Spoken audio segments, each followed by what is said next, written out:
dealing with change, and actually kind of the 5 ways to look at some things as to how to approach it, or other than what we've talked about before. So as I said a couple of days ago, some of these I'm revisiting from a slightly different angle, and that's because it's a slightly different time again, and people are reacting in slightly different ways depending on the stimulus or what is causing them to feel uncomfortable or feel like they need some support in dealing with the changes that are happening right now.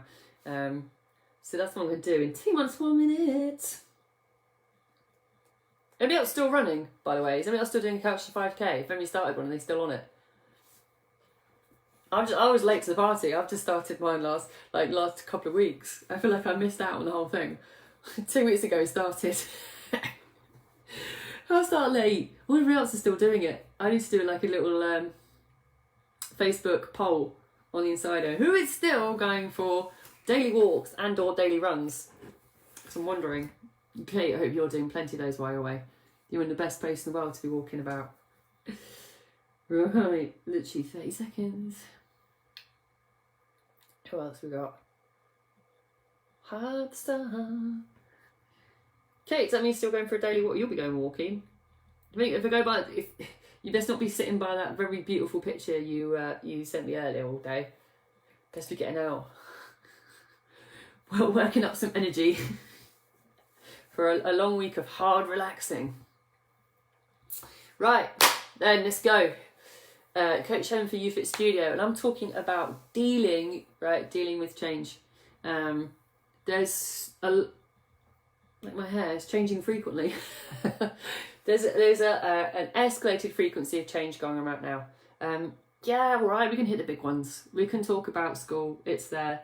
It's not just about school though. It is about a change of sleep patterns. It's about the change of having more organised with food again that you've forgot about for the last few months. It's the change to levels of communication and organising in the home, to name but a few things, just linked with the one change of children going to learn how to be adults. Something like that. I'm sure it's what they teach at school, right? However, there's other things going on. For example, there's beginning of that flow into work, as in the days in, days out. There's a weeks in, weeks out. There's if that's not happening, there's a change to movement, as in socialising. There's a change to how we approach socialising, family, depending where we are in Leicester, obviously. Let's leave that one there. So basically, today is about 5 tips on how to get ahead with change to some degree, or I don't say management. These are the most common ones, right, that I have found both in life and with clients. Some you may find useful, some you may find appropriate because this is me, and some you might really use. So, and go, okay, so it's not me. Number one is, I mean, I can use plenty of examples from my own life, which are all horrendously inappropriate. However, one of the most effective ways, I'm already laughing, the most effective ways I found with dealing with change is I actually find some humour in the situation. I love that saying, laughter is the best medicine. And sometimes it genuinely is. I think there's been, as much as there's been some genuinely quite stressful and anxious times over the last few months, there has been some awesome hilarity along the way, where like how people in life deal with things, or the little quirks that we do, and actually in any time in life, sometimes laughing at yourself, although I'm going to make that point as well, it's always better to be laughing at yourself than laughing at other people. Let's make that clear when you're using it. Laugh at your own situation, not somebody else's, like ha ha, like that kid from The Simpsons.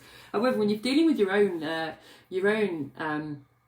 situations, sometimes seeing the humour in the moment can alleviate a lot of the stress and the pressure, and actually can change your perspective on something that might from the outside seem like something you can't cope with. Actually, if you take a step back and see how actually there's a lot of humour in a lot of things in life, and it just helps sometimes to take a little dose of laughter for your medicine.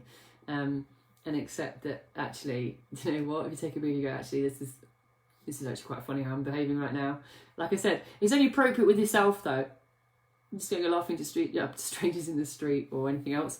But that for me is, personally as well, I suppose it's, if you guys know my personality, is probably one of the better ones I deploy. This one, tip 2, still going into counting again. See, I laugh at my own inability to, in the middle of the stress of lockdown, just stop counting. Can't count anymore. on a live social media. Forgot how to count. 2. Okay. Talk about the problem, okay, more than how you feel about it, okay? So, firstly, humour, because it is funny. Let's be honest, most of our behaviours over this is quite funny, number 1. Number 2, talking about what the challenge is over your feelings about it. Why? It still goes back to all those things I was saying during middle lockdown, thoughts, emotions, behaviours. If you talk about the feeling more, on how you feel about the situation, that's what's going to dictate your behaviour. Not actually the challenge or the problem itself. It's got to be more solution based. If you always think, God, this change is awful, my God, this is going to be terrible, I'm talking myself into it. Oh my God, it's going to be awful. Oh wow, I'm going to feel so stressed. I'm going to feel like I can't manage. What am I doing right now? I'm winding myself up about how I feel about the situation, rather than go, right, how am I going to look at the actual thing that's creating this, and how am I going to resolve it and deal with the change that's about to come? Because therein lies the key of it, right? So more solution based. So think about the challenge. I don't like the word problem. I don't like the word problem at all. The challenge, rather than how you feel about it, so your emotions. This one also, like, kind of along the same lanes ish. Right. Practice not stressing out about stressing out. How many of you have done this where you actually, it's just like, oh God, I'm going to do the terrible joke. Vicious circle. You're like, yeah. It's almost as bad as papa. It is though. Oh my God, I'm so stressed. I am super stressed, Helen. I'm so stressed. Yeah, everything's stressing me out right now. Feel myself. Oh my God, I'm such a good actor. I actually stress myself out for a moment. I'm so convincing I've stressed myself. My heart's just going rapid. That is actually what happens though. You put yourself into a state where, in the sheer thought of being stressed about a particular change happening on the horizon, that you go into that kind of repeat loop of putting yourself into a situation that's even more. And practicing not stressing out or compiling it or compounding it, whatever you call it, is a fantastic way of actually just stepping back from it a little bit, and maybe even using some of the other ones I've already talked about. Don't get me wrong, stress, you've got to flip some of your attitude towards stress as well, because people see stress as overwhelmingly negative, and I've done a separate live on it where you're like this, going, oh my God, I'm so stressed. I'm like, I'm stressed, this is great, I'm gonna get stuff done right now, because I just want to move away from this pain point and take action and get it sorted, right? That is a different way of looking at stress, rather than actually nurture the feeling again of being stressed. It's like, right, I need to take an action or focus on what I need to do to move out of this position, and moving out of it means moving, taking action, actually physically or mentally doing something. So it's sometimes about flipping it, and also being aware that you're stressing out about stressing out. So what are we on? I think we're on 4. Accepting the past and knowing you can change the future. Tip number 4. Count again. Change happens. That's it. One thing I always rely on is things are going to change. Nothing ever stays the same. If we keep focusing on things that we didn't change or could have changed or all the rest of it, you're not really being active and present in the right now, and being active and present in the right now to change things now, right? Ironically. And again, it comes one of those, stop that joke. I will stop that joke, I promise. At some point. Also, please accept the change that it's going to go.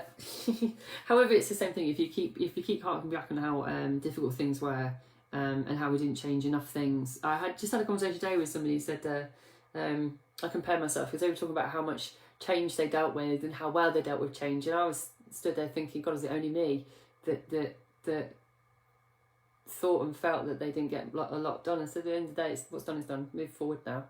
Okay, know that it's all in the past. And there's always going to be something around the corner. And last one, by the way, it's It's kind of the same, really, a little bit. Is this just don't expect stability. Things don't stay stable. And actually, life would be really boring. I mean, there's a lot of excitement. There has been too much excitement for some of us this year. However, things will always change. It's how you respond to it that make a difference moving forwards. It's what you learn from it. That's the reality. You will never get stability in life. As much as we crave it, we like it, we think that's what we want. What's the truth? How stable is life really? There's always something on the horizon, if not present, that is rocking the boat, and that is called life. So these are 5 ways of looking at it. Well, you can, as I said, you can deploy some of it, all of it, none of it. You might already, you might recognise some of your own behaviours. All of these are cool, right, really? Or you might go, actually, do you know what, next time that happens, I'm actually going to take a step back and think, right, this is something I could be looking at, rather than fearing the change or actually trying to avoid making a decision about it. Decidophobia. I just keep saying it. It's a real term. Decidophobia. In the meantime, I will give you a recap. So it's just, there's a lot of change going on. So these are some little things that people have used, I've seen over the years, or used myself. Certainly with a lot of clients at the minute. So finding the humour in the situation, people. It is ridiculously funny, most of this is. It's just, there is some humour in everything that we do in terms of change. And if you can't find it, ask someone to find it for you, I guess. But on that point, always laugh at yourself and not others, right? Because that, we can always actually for a moment just take a step back and say, actually what I'm doing right now is quite funny. Talk about the problem more than how you feel about it. So if you focus on the emotion that comes with it, you're not really seeing the solution. And it always starts with a thought and progresses into a behaviour, all right? So if you're focusing on the emotion about all around it, that's what creates that feeling, right? And then moving on to the next point, that's what creates the stressing about stressing out. Stressing out is overwhelmingly negative, that being in stress is something that's awful, terrible, and building on it, nurturing it. And actually stress is actually, if you flip it, stress is actually a positive thing to some degree. Without it, we wouldn't be moving forwards. If you focus on it being a terrible and awful thing, guess what? Thoughts, emotions, behaviours, that's what it will become. So the more you understand that stress is actually a positive thing in life, and it does actually give you and create momentum and action, the more you'll be less scared of it and think about dealing with change. It's not a stressful thing, actually. It's an opportunity to move forward and take action. That's the reality of what all this is right now. Next tip, accept the past. Cannot be changed. So if you're trying to deal with the change, you go, well, that happened. Well, that's the point, that happened. It's gone, right? What you can do now is focus on the future. And the final point, don't expect this to stay the same. Nothing stays the same, ever. It's not me being bleak, it's me being honest. When's the last time life stayed exactly the same every single day? Apart from April of this year. And yeah, right, it's changing again. Nothing stays the same forever is probably a better statement. Nothing stays the same forever. The one thing we can rely on is that will happen. That's the one thing that we can rely on, will always happen, that change happens. As we've done, fear of success tomorrow. So if you've ever experienced that one, or wonder why on earth you keep shying away from getting a fantastic result, for example, in terms of weight loss or anything else in life, there's a little explanation around that tomorrow. In the meantime, that's okay, woo, there we go. I will catch you tomorrow at 5, and have a fantastic evening.